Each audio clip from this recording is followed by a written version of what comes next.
panorama triste, panorama dificilísimo. Precisamente por eso estamos haciendo este programa y revitalizando toda esta comunicación hacia el exterior y hacia Venezuela, porque lo que pasa en Venezuela tiene impacto en Colombia, queramos o no. Y el primer impacto es que pues un espacio que se había creado, importantísimo, como fue el gobierno interino, muere. Y queda un vacío gigante, o sea, no hay nada que lo reemplace. ¿Qué pasó? ¿Por qué no fue exitoso? ¿Cuáles fueron los errores más grandes de este gobierno interino? ¿Y por qué muere? ¿Qué pasó ahí con este proceso tan interesante? Y yo comenzaría diciendo que más que una muerte fue un suicidio. Y un suicidio no cometido por Juan Guaidó, sino un suicidio cometido por la mayoría de la Asamblea Nacional, que es la que sostiene a la figura de la presidencia interina. Mayoría que respetamos porque somos demócratas, pero mayoría que consideramos que cometió un tremendo error y un error que ojalá estemos equivocados, lo digo con toda sinceridad. Yo quisiera equivocarme y nosotros quisiéramos estar equivocados, pero que creemos que lo que va a hacer es prolongar el sufrimiento en Venezuela y fortalecer a la dictadura de Nicolás Maduro. El error más importante, a mi modo de ver, es estar divididos. Ese error nos está costando sumamente caro a todos los venezolanos. Y creo que esa división es responsabilidad, obviamente, en primer lugar, de nosotros, de los dirigentes de la alternativa democrática venezolana. Pero es algo que también está afectando a toda la nación venezolana. Yo creo que todos somos responsables, evidentemente, con distintos grados de responsabilidad, cada uno que asuma la suya, de lo que estamos viviendo en el país. Todos tenemos que interpelarnos, escrutarnos para ver qué es lo que está pasando con nosotros y cómo con nuestras actitudes estamos dividiendo al país y estamos fortaleciendo a Nicolás Maduro. Yo pienso que la pandemia fue un factor que desmovilizó. Cuando Juan viene de su gira por Europa, es recibido por el presidente de los Estados Unidos, además, hay una gran movilización en torno a él y el país se estaba movilizando en el año 19, en el año 20. Cuando entra la pandemia se desmoviliza. Yo creo que la pandemia, así como se llevó a muchos amigos presidentes de otras partes del mundo, se llevó a Juan por delante, porque se desmovilizó el país. Y eso lo aprovechó Maduro. Lo aprovechó el populismo totalitario del régimen, que a través de sus dádivas, de comidas y de cosas, pues a la gente la mantuvo ahí. El control social que ellos vienen a aplicar. Yo creo que las causas tienen que ver con parte de los errores cometidos, pero tiene que ver también con una nueva realidad que ha hecho que algunos actores políticos en Venezuela hayan decidido pasar de una estrategia de confrontación a una estrategia de supervivencia. Creo que debimos agotar todos los mecanismos para ir a una segunda discusión desde otra perspectiva, pensando en Venezuela y tratando de lograr una solución acordada. Lo propuse en privado. Cuando vi que no tenía tanto eco la propuesta que estaba haciendo, lo propuse en público con la idea de que pudiéramos sentarnos a discutir y presentar para segunda discusión una propuesta unitaria. Lamentablemente, eso no se logró. Vamos a ver qué viene ahora en la realidad política venezolana, pero lo importante es que todo el esfuerzo que en mi caso yo pueda hacer para reunificar a todas las fuerzas de esa alternativa democrática, de todos los que estamos ganados a que Maduro salga de la presidencia que usurpa, voy a hacerlo con total desprendimiento. Creo que tenemos una responsabilidad impresionante con el país. En segundo lugar, pienso que se ha debido haber convocado a elecciones. El artículo 233 dice que en 30 días se debía convocar o se debe convocar a elecciones en los supuestos establecidos en ese artículo. Yo creo que se ha debido haber convocado elecciones. Juan ha debido haber convocado las elecciones presidenciales y punto. En ese momento nadie se le iba a poder oponer. A lo mejor habrían intenciones, pero no hubieran tenido el poder de fuego de las masas, el poder de fuego popular, el poder de fuego internacional. Con esto no quiero quitarnos responsabilidad. Sí, nosotros cometimos muchos errores. No hay discusión de eso y pudiéramos hablar de ellos. Pero lo que quisiera resaltar en principio, Pacho, es que lo que está de fondo aquí es que una parte de la sociedad venezolana, y creo que no solamente es parte, ahí eso también tiene su expresión en la clase política, pero eso se refleja en algunos empresarios, en algunos medios de comunicación, en algunos ciudadanos comunes. Hoy están con la tesis de, bueno, no hemos podido salir de esto, entonces me toca sobrevivir, y si tengo que convivir con la dictadura, convivo con ella. Visto esa situación, nosotros lo que tenemos que ver es cómo recomponemos en una lucha dentro de la dictadura contra la dictadura, porque nada ha cambiado. Todo eso es una ficción de un crecimiento económico, de una burbuja sostenida por el narcorrégimen, por los intereses de una economía ilícita. La pobreza sigue creciendo, un dólar que ya está a 20 bolívares, o sea, estamos a puerta de una nueva hiperinflación. Entonces, ahí tenemos nosotros que llevar un discurso y una acción. Y ese tipo de dinámica tiene que ver con una resignación, también con cobardía de algunos y también con intereses. Por eso distingo esos tres temas. Hay quienes se resignaron y dicen, bueno, no vamos a poder salir de la dictadura, me toca sobrevivir. Hay quienes tienen miedo y dicen, me van a meter preso, me van a hacer lo que le hicieron a Leopoldo López o a Freddy Guevara o a tantos otros que todavía están en las cárceles o que incluso no salieron de ellas y los mataron. Y hay otros que sí es por intereses y ven en la política y en la convivencia con la dictadura una oportunidad de negocio. Lamentablemente, la confluencia de esos tres elementos creo que generaron que las fuerzas políticas, los tres partidos políticos que hoy tienen la mayoría del Parlamento, decidiesen tomar esta decisión que no han dado ni un solo argumento de cómo puede beneficiar, no solamente en que sea constitucional y legal, sino cómo esa decisión puede fortalecer a la democracia y por el contrario no beneficiar a Nicolás Maduro. Ahí lo único que ganó con esto fue Maduro, por una oposición dividida, etcétera. ¿Qué le espera a Venezuela este 2023? ¿Qué le espera a esa oposición fracturada?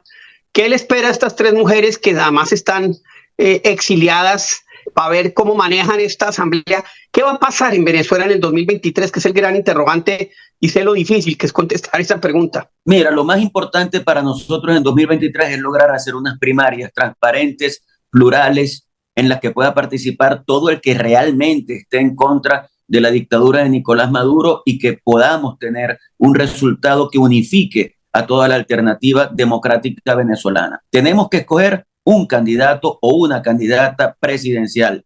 Ese candidato o esa candidata tiene dos tareas fundamentales a mi modo de ver. En primer lugar, luego de unificar, si sale unificado en las primarias, eso va a ser una ganancia muy importante, pero en primer lugar tenemos que devolverle un sueño a Venezuela. Tenemos que lograr que el venezolano vuelva a entusiasmarse con la posibilidad de cambiar, con la posibilidad de que saquemos a Maduro e iniciemos un gran proceso de transformación nacional en una Venezuela libre y democrática. Y lo segundo que tiene que hacer ese o esa candidato o candidata, a mi modo de ver, es pelear en la calle con toda la fuerza de haber ganado una elección primaria para lograr esas condiciones electorales que hoy en Venezuela no existen y que son necesarias para que la gente sienta también la confianza de ir a votar. Yo creo que el hecho unificador es la elección primaria. Ahí hay tres personajes que jugaron mucho en esto. Obviamente está Capriles, que tiene el tema de Odebrecht hasta acá y que pretende ser candidato, pero como no hay justicia, pues nadie lo juzga. Está obviamente Rosales, que ya lo hemos visto jugar aquí y allá, pero juega ya hoy más allá que acá. Está Ramos y está Falcón. ¿Qué pasó con esos líderes y por qué se entregan o por qué? Porque lo cierto es que Maduro, una de las cosas que hace, que tiene claro y que hace parte de todo este instrumento de combinación de las formas de lucha en la que son expertos los cubanos y los rusos, compra a unos, presiona a otros. ¿Qué pasó con esa cupulita de esos partidos que es la que lleva a esta decisión? Mira, a mí hay mucha gente que me dice que todavía soy ingenuo y hay gente que cree que lo digo por ser falso, ¿no? O por tratar de aparentar algo que no soy. Pero yo la verdad te digo, Pacho, que a mí me cuesta creer que estos dirigentes tienen un tema o de intereses de dinero o de paz. No coincido para nada con la visión política que plantean. Sí creo que hay actores en las fuerzas opositoras que tienen acuerdos y negocios con la dictadura, pero a mí me cuesta mucho asumir y no puedo decir que es que estos jefes políticos con los cuales hemos luchado durante tantos años, están en esa agenda. Y te lo digo con mucha sinceridad. Yo tengo discusiones con personas que me dicen, bueno, hasta que no lo terminen de reconocer, van a seguir así, van a seguir siendo secuestrados, pero la verdad yo no me imagino, me cuesta mucho, pues yo lo he visto con otros dirigentes, con otros diputados de poca monta que los compraron y se vendieron, pero me cuesta pensar que eso ocurrió en la cúpula. Lo que sí creo que pasó en la cúpula, con muchos de estos compañeros, es que están priorizando un interés político partidista en función de las elecciones primarias a por encima de lo que es el tema del país. No, mira, ahí están representados de la Asamblea Nacional que preside Jorge Rodríguez. Ahí tienen ellos 20 diputados, que son todos esos que incluso les dieron los partidos políticos, porque los partidos políticos fueron totalmente intervenidos y recientemente hubo una decisión del Tribunal Supremo de Justicia ratificada Bernabé Gutiérrez. Yo creo que esa es una oposición realmente creada y direccionada estratégicamente por el régimen de Maduro. Que haya errores en otros sectores nuestros de la oposición que creen en la buena fe en que Maduro va a cumplir, esos son errores garrafales, porque Maduro ni cumplió ni va a cumplir. Maduro, obviamente, y los cubanos que están detrás de Maduro y los rusos que no quieren el regreso a la democracia, obviamente aprendieron de la elección del 2013, donde la primaria unificó a toda la oposición. Capriles gana las elecciones, no las defiende como ha debido defenderlas. Creo que otro habría sido el cantar si se lo hubiera jugado a fondo. Y no será que Maduro y todo ese consorte dictatorial de mafia, etcétera, va a impedir que se den unas primarias. No va a decir, no, minutico, ¿por qué no más bien elegimos, venga para acá Capriles, venga para acá Falcón, venga para acá Ramos, venga para acá todos, dividirlos como ha logrado dividir un poco la oposición, y vámonos a unas elecciones donde ustedes sean 6 o 7 y yo 1? ¿Será que eso no es lo que está pensando Maduro y cómo evitar que eso pase? Mira, yo creo que, insisto con esto, nosotros no tenemos, si lo quieres decir de esa manera, escapatoria frente a las primarias. Un consenso en este momento no hay forma de que exista en Venezuela, porque no hay una persona que pueda aglutinar todo lo que el país aspira en este momento, y de haberla tendría que estar legitimada esa persona por una elección primaria. Por eso yo no creo que este momento sea un momento para hacer un consenso, entre comillas, que no sería realmente un consenso, sino que se convertiría en alguna imposición. Creo que tenemos que lograr que democráticamente se elija el candidato o la candidata y que eso le dé la fuerza suficiente para poder salir hacia adelante. ¿Cuál es el problema de todo esto? Que la oposición adolece de una enfermedad que se llama inconsistencia, y eso nos hace mucho daño. Entonces nosotros tenemos que tener la consistencia para no permitir que Maduro permee a la oposición. Ha pasado en el pasado y nosotros tenemos que ver de qué manera logramos enfrentar eso, y eso lo enfrentamos con reglas claras de juego, con una comisión de primarias que actúe adecuadamente y que respete esas reglas de juego, y con la elección de un candidato que enarbole la esperanza de cambio que tenemos los venezolanos. No, totalmente. Has tocado dos puntos fundamentales. Uno, la primaria como el instrumento para la reunificación de la oposición, entendiendo que la oposición no son solamente los 4 partidos que estábamos antes llevando el tema de la Asamblea y el gobierno interino, sino las fuerzas democráticas de Venezuela en general. Pero segundo, más importante, la amenaza real de que no se hagan. No solamente porque Maduro no quiera. Nosotros creemos que hay actores políticos dentro de los 3 partidos que plantearon la eliminación de la Asamblea Nacional que quisieran que no hubiera primarias para buscar una candidatura de consenso. Y eso es algo que nosotros vamos a enfrentar. Vamos a movilizar al pueblo en contra de esto, porque sabemos que hoy es la única opción. Es decir, en política tú puedes resolver conflictos de muchas maneras, hablando, negociando, de muchas maneras. Pero la mejor de todas las herramientas, o al menos la última con la que cuando agotas de todos los demás mecanismos, es que el pueblo elija y que el pueblo decida. Por eso es importante que unas elecciones primarias de verdad sirvan para desarrollar una narrativa combativa contra la dictadura, que entusiasme al pueblo, que de verdad está sufriendo ahorita en carne propia los embates de esta dictadura, corrupta y penetrada por el narcotráfico. De la frontera, porque eso no se ha acabado. La presencia de grupos irregulares en esos 2.200 kilómetros de la frontera colombo-venezolana siguen controlando la economía ilícita que se maneja allí. Sin embargo, hay algunos, inclusive de tu propio partido y de todos los partidos, que dicen, no, mejor ese acuerdo, ese conciliábulo. Ramos está ahí, Falcón está ahí, Rosales está ahí, el mismo Capriles dicen que está ahí. Hay gente importante y de peso que dice, no, vamos a unas primarias. ¿Cómo evitar que Maduro le dé, digamos, mucho vuelo a esa voz y acaben inundando a Venezuela de un acuerdo de esos que estoy totalmente de acuerdo contigo? Sería el peor desastre porque no tendría ni la legitimidad ni la fuerza. ¿Cómo evitar que eso pase? Porque pues yo creo que el otro defecto de la oposición, además es que cada uno está tirando para su lado. Desafortunadamente esa unión se perdió después de que esa unión les dio el triunfo en el 2013, en el 2015.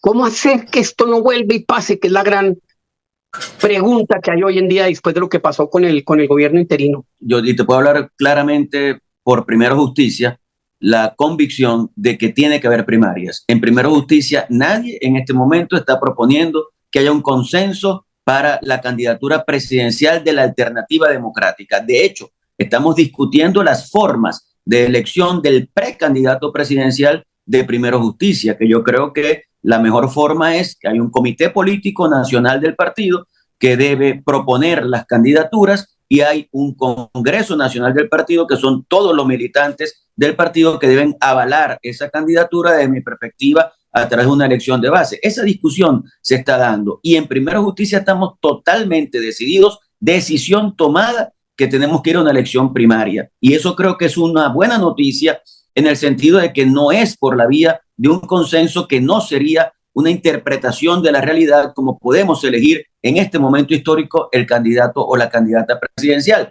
Así que la vía es la elección primaria y todos tenemos que ir hacia allá. Y en esa elección no tiene por qué involucrarse ni directa ni indirectamente, aunque lo intente hacer el régimen dictatorial de Nicolás Maduro. Pero no solamente que Maduro busque impedirlas, sino que hayan factores en la oposición que estén interesados en impedirlas para que los pongan de consenso bajo su visión y entonces porque temen que no puedan ganar la primaria. El mejor escenario es que se den las primarias, todos participemos, aunque hayan debates duros, donde saldrán argumentos y saldrán evidencias de todo tipo, pero la transparencia debe prevalecer y la gente debe participar. Sería un gran elemento que lleguen a participar 4 millones de venezolanos en unas elecciones primarias. Eso sería muy importante. Se ha hablado de la habilitación porque uno de los temas claves es que todo el mundo está habilitado y no deshabiliten a este y en tu partido solo habiliten a este, sino que pueda ser una competencia franca y abierta. Eso se está discutiendo en México y tú crees que no van a sacar la gente por cuenta de esa inhabilitación, con la mano izquierda hacer lo que a veces con la derecha no pueden. Mira, todo este tema de las inhabilitaciones es un tema difícil, álgido, porque si nosotros permitimos las inhabilitaciones, vamos a terminar permitiendo que por descarte Maduro vaya eligiendo el candidato de la Alternativa Democrática.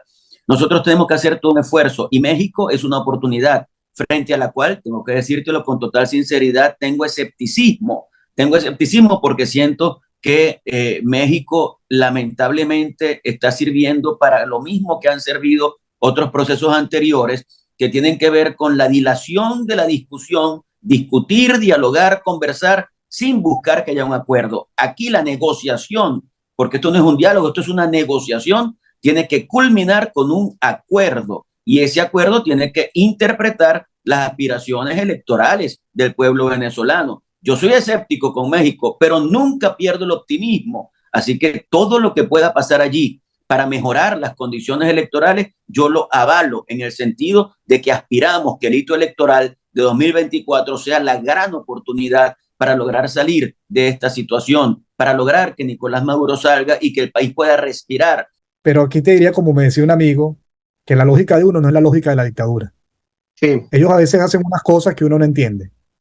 Si tú me preguntas a mí, si yo fuese de la dictadura, yo no recomendaría, yo no cometería más actos de represión porque en teoría están buscando normalizar y quieren venderse como este tema de que Venezuela se arregló, que aquí hay tolerancia política y dejar que nosotros nos matemos entre nosotros, ¿no? En la oposición. Eso es lo que me dice a mí mi lógica política y lo que yo creo que es la lógica política común. Pero dentro de la dictadura estamos hablando de personas que no son solamente políticos, allá hay personas que son criminales de lesa humanidad, personas que trafican droga, personas que están metidas en crimen organizado, cuyas lógicas son distintas a las nuestras. Entonces, yo espero que no, espero que de las cosas buenas que tiene un proceso de normalización dictatorial sea que no haya mayor represión. Así que una de las más importantes exigencias que estamos haciendo es la habilitación de todos los dirigentes políticos, que todo el que quiera ser aspirante pueda presentarse, que no tenga ningún tipo de traba y que sea la gente la que decida cuál es el que quiere como candidato. Estados Unidos. Obviamente esto es un tema de Venezuela y todo el mundo ha dicho, mire, aquí nadie, y la columna que escribí dice eso, ustedes están solos, no nos digamos mentiras. Pero Estados Unidos es un referente en el continente, Estados Unidos tiene un peso específico, Estados Unidos, a pesar de estar ausente, pues hay a veces mira a Venezuela y comete errores. ¿Tú qué le pedirías a Estados Unidos y a Petro? Dos gobiernos que cambiaron su posición frente a Venezuela radicalmente y que ahora pues tienen un dictador, un narcodictador mucho más empoderado. ¿Qué le dirías tú a Gustavo Petro y al presidente Joe Biden y qué le pedirías en nombre de la sociedad venezolana? Yo diría que en este caso concreto no pueden cambiar una posición clara. Sanciones individuales deben de existir, porque no puede ser que gente del régimen con inmensas fortunas las estén viviendo en los Estados Unidos en los mejores restaurantes de Nueva York. Eso no puede ser. Y tipos que saben ellos que robaron. Entonces, ahí tiene que haber una coherencia y de apoyo a los factores democráticos. Las declaraciones que han dado recientes, bueno, han sido buenas. ¿En qué sentido? Que siguen apoyando, que siguen apuntalando una salida electoral para Venezuela, etcétera. Yo le pediría a Petro que le pida a Maduro que la misma actitud que tuvo el Estado colombiano con él, a pesar de los delitos por él cometidos, porque en este caso son delitos los que Petro cometió. En el caso nuestro de la oposición venezolana, el único delito ha sido luchar por una Venezuela libre, democrática. Bueno, que lo que significó para él el respeto a sus derechos humanos en Colombia, signifique lo mismo para nosotros en Venezuela y que interceda ante su amigo Nicolás Maduro para que aquí haya una discusión en igualdad de condiciones. Eso no es pedir mucho. Nosotros no estamos pidiendo privilegios, no estamos pidiendo que nos traten mejor que nadie. Lo que estamos pidiendo es igualdad de condiciones y es a lo que Maduro le tiene miedo. Porque Maduro es un cobarde y Maduro lo que hace es intentar que no haya esa igualdad de condiciones para ganar una elección sin tener apoyo popular. Esa es la verdad. Obviamente lo primero, que es una tontería puede parecer, pero es sacar al impresentable ese de Benedetti. Pero más allá de eso, para el tema de fondo, entonces que no quería dejar de decirle impresentable en público.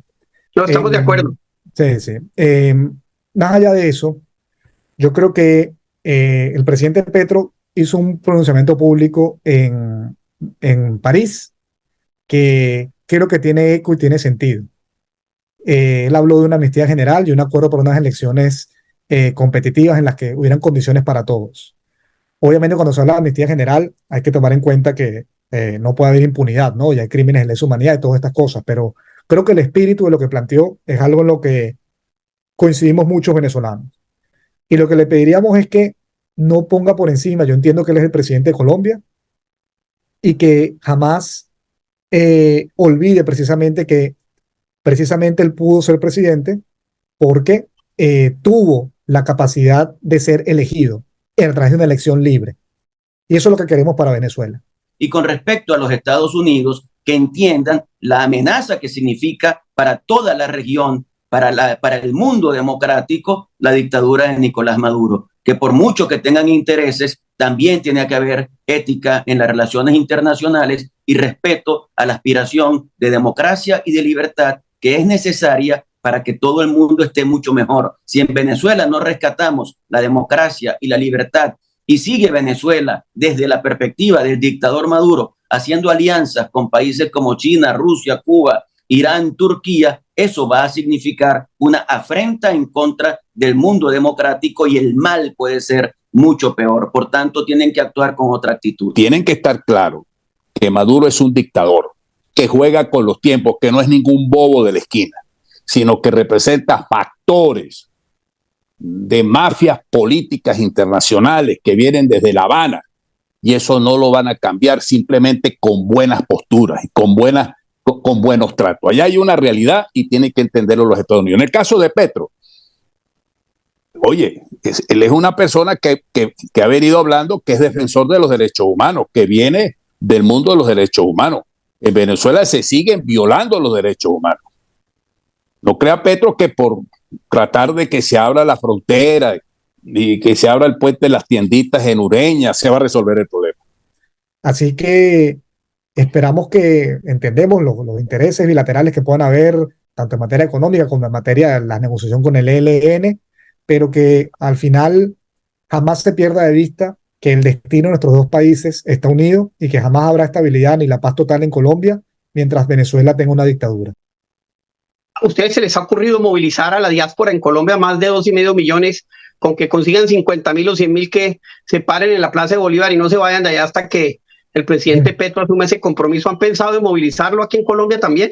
Estamos en un proceso de reorganización del tema unitario después de esto que pasó, pero sin lugar a dudas la movilización del pueblo dentro y fuera de Venezuela es un elemento central y quisiéramos que obviamente nosotros logramos en Estados Unidos que la causa de Venezuela fuera un tema bipartidista y nosotros quisiéramos que el mismo compromiso que tuvo el presidente Duque con Venezuela fuera el mismo compromiso que tuviese el presidente Petro, y que no tuviéramos que estar nosotros presionando ni protestando, sino que por el contrario fuera más bien una relación de acción y de compromiso, que eso se tiene que ver con los hechos, obviamente, ¿no? Hay 2 millones y pico de venezolanos en Colombia, que yo le agradezco a Iván Duque, le agradezco incluso las declaraciones de las autoridades de migración recientes, porque todos esos venezolanos necesitan la atención como migrantes, no el populismo migratorio, sino la atención que les corresponde como derechos humanos que ellos tienen. Entonces, Petro también tiene que estar claro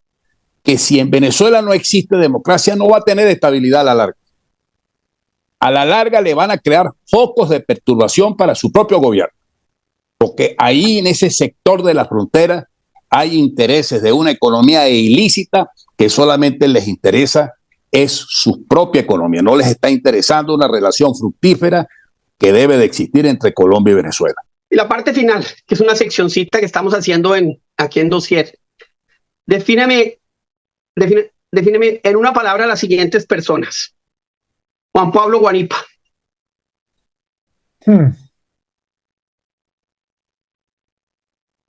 Así que antes de la votación en la que votó a favor del gobierno de la eliminación te diría una cosa, pero te diría amigo. Olivia Lozano. Seria. Juan Guaidó. Mi respeto. Corrín. Corrupto. Enrique Capriles. Desconfiado. Compañero de partido. Leopoldo López. Líder. Jorge Rodríguez. Abominable. Henry Ramos. Astuto. Generoso fuiste, ¿no? Bueno, Rosales. Como llamamos a otros, caimán en boca de caño. Cilia Flores. Una palabra sola, ¿no? O dos, pero poquitas. Sí, sí. No, bueno, creo que esa es la segunda dictadura de Venezuela, ¿no? Ali Primero. Ali Primera. Sí. Mira, excelente cantante, equivocado ideológicamente. Armando Benedetti. Negociante. Y un personaje, César Omaña. Oye, no lo conozco tanto como para poder dar una palabra, una descripción. ¿Qué diría yo? No sé. Intrigante. Él dice muchas cosas, ¿no? Él dice muchas cosas, pero no tengo como mayor información para desarrollar ahí. Y María Corina Machado. Directa. Neo Marlander. Mártir, héroe. Bueno, Muchas gracias.